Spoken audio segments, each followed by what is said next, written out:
Forecast with Thomas Geboy. Weather rates certified 11 years in a row.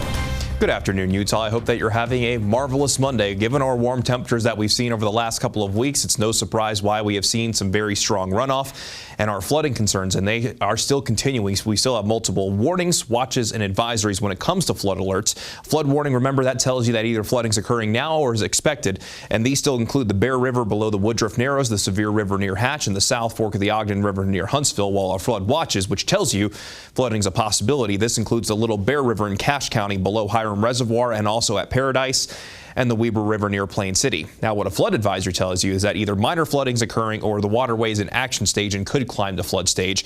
And this still encompasses the Bear River near Corinne, the Dolores and the Colorado Rivers in Grand County, and the Green River near Jensen. And for those waterways still not included within watches, warnings, or advisories, they're still running high, fast, cold, and they're still dangerous. So you make sure that you're giving those swollen waterways plenty of space. Now, here's a visualization of what we're currently looking at when it comes to our snowpack. So on February 1st, we were just over 15 inches of snow water equivalent average across the state. That's how much water you have in the mountains if you were to melt it all down with how much water are you left over with. We hit that record April 6th at 30 inches of snow water equivalent, but as of today, we are now sitting at 7.7 inches of snow water equivalent statewide average, with most of that in central and northern Utah. That might not sound impressive, but what that tells you is that we still have over half a foot of water that still needs to come down our mountains. So the flooding concerns are likely going to continue at least for the next few weeks, and we'll continue to keep you posted on all of that. And you can still see plenty of snow on top of Timpanogos from BYU, looking absolutely lovely and very green, might I add,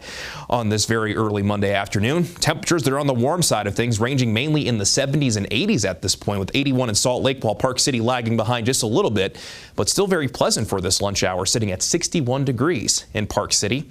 Here's the view down in Cedar City. Partly cloudy skies above, relatively calm conditions down below, but those cumulus clouds are beginning to build, especially in the southern portion of the state. Right now, they're mainly focusing up on the high country at this point, but as we go throughout this afternoon, those showers and thunderstorms developing over the high terrain will then move into the adjacent valleys.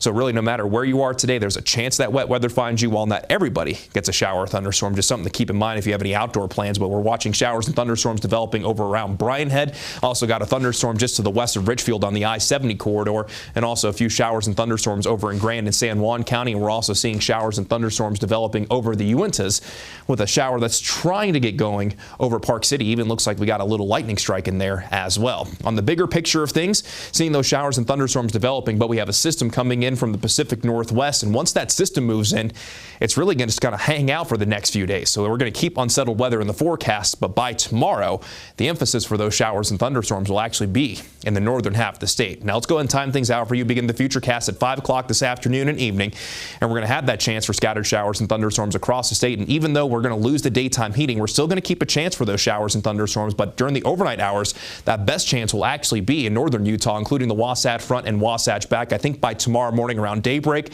we start off relatively calm, but with that system that's going to kind of hang out over the next couple of days, scattered showers and thunderstorms in northern Utah, while southern Utah will hold on to that isolated potential. And then Wednesday will look and feel very similar compared to what we're going to get for tomorrow. But as for today, while flash flooding is not necessarily a probability at most of the Mighty Five and our recreation areas down in southern Utah, flash flooding is still a possibility. So if you have any plans to go to the backcountry for those hikes, especially for those slot canyons, make sure you have multiple ways to stay alert just in case. But it is more of a probability at Capitol Reef. And in tomorrow, we actually could see the potential for some very heavy rainfall in the northern portion of the state. So that's just something else that we're keeping a close eye on. As for today, those daytime highs mainly ranging in the 70s and 80s, getting to the mid-80s along the Wasatch Front.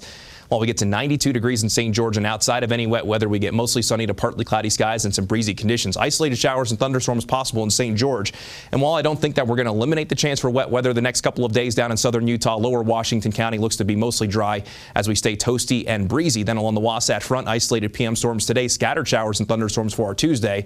But then we hold on to that isolated potential for the second half of the week with highs mainly in the 80s with overnight lows close to 60.